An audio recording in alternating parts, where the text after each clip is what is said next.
এটা আমাদের দেশি ব্ল্যাক রূপচাঁদা, যেটা আমার বঙ্গোপসাগরে পাওয়া যায়। এটা আমাদের আরেকটা সম্পদ। এটা রূপচাঁদা প্রজাতির নয়, এটা রূপচাঁদার নামকরণ হলেও রূপচাঁদার সাথে ভিন্নতা রয়েছে। যেমন সাদা রূপচাঁদার চেয়ে এটার টেস্ট একটু কম হবে, দামেও এটা সস্তা। এর গায়ে প্রচুর আঁশ রয়েছে, যে দেখতেই পাচ্ছেন, এখানে আঁশ ছাড়াতে হবে।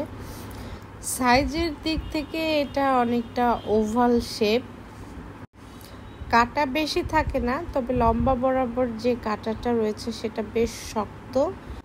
পাশাপাশি যদি আমরা সাদা রূপচাঁদাটা দেখি, দেখুন একদম মসৃণ, গায়ে কোনো আঁশ নেই এবং এটা অনেকটা রাউন্ড শেপ এবং এটা খেতে সুস্বাদু এবং এটার মাংস বেশ নরম। দামে এবং স্বাদে এটা হচ্ছে প্রিমিয়ার কোয়ালিটি।